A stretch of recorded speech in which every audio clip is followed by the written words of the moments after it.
राजा के साथ गो बेटिया वात छवो बोलवावत छवो बोल वावय हो बेटी के करे ही भगिया से खैलो के करी भागी जिये लुहो बेटी के करे ही भागी तू ही खैलो के करे भागी जिये लुहो पापा तुहरे ही भागिया से खैली तुहरे भागी जीला हो पापा तुहरे ही भागिया हम खैली तुहरे भागी जीला हो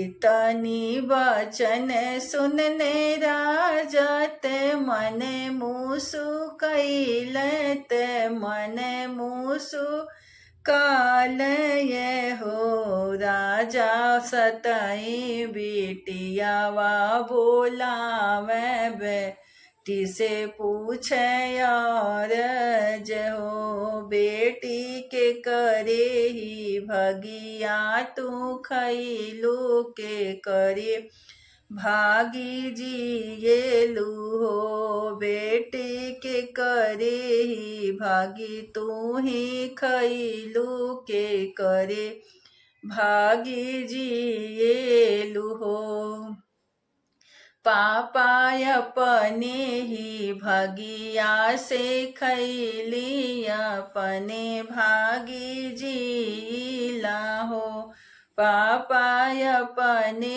ही भगिया से खैली अपने भागी जीला हो इतनी वचन सुनने राजत कोपी उठी जालत कोपी उठी जाल ये हो राजा हो संदेशा देल ठाकुर ठाकुर बरे ढूंढाय हो राजा ये तने में ठाकुर के बुलावे बर ढूंढवावे हो छव बिटियावा के बर ढूंढिया राजा से महाराजा ये राजा से महाराजा ये हो ठाकुर सतई बिटियावा के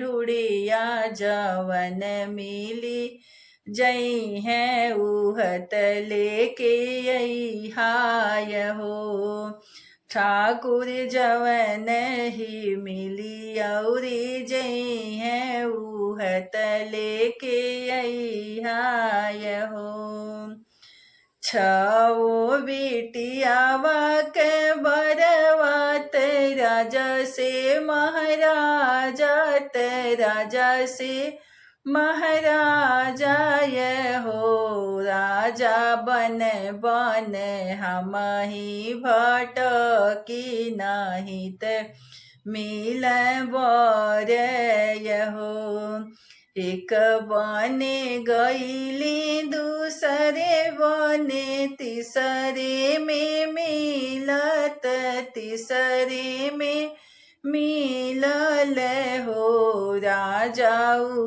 होत मिल बने मानुख हो राजाऊ होत मिल बने मानुख हो लेके ही आवा हमरे ठाकुर छवो ही दामाद के यौरो आगल बैठैबे बागल बैठैबे होरा ठाकुर सतवाद मानुख मिल गैल त उनके खड़ा ही करबे उनके खड़ा ही करबे हो राजा ये तनी बातिय सुनी मनवात उनके मागन भैल हो।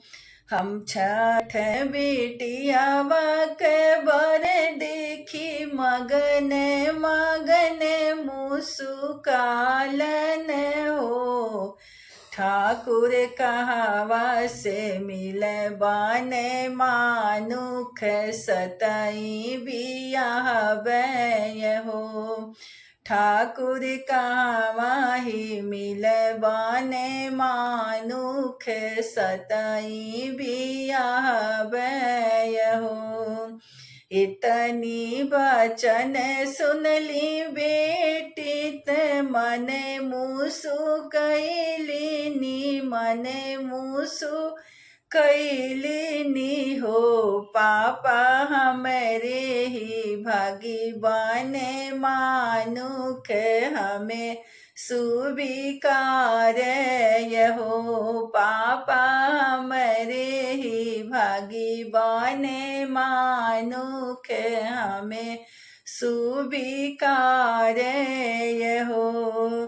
जवन ही करी है बचनिया उहत मानी ले बेतरानी से ही महारानी हम ही ते बन बय हो। पापा हमारे हरि के बान मानुख तुहरे ही लिए यहो। पापा हमारे हरित बान मानुख तुहरे ही लिए यहो।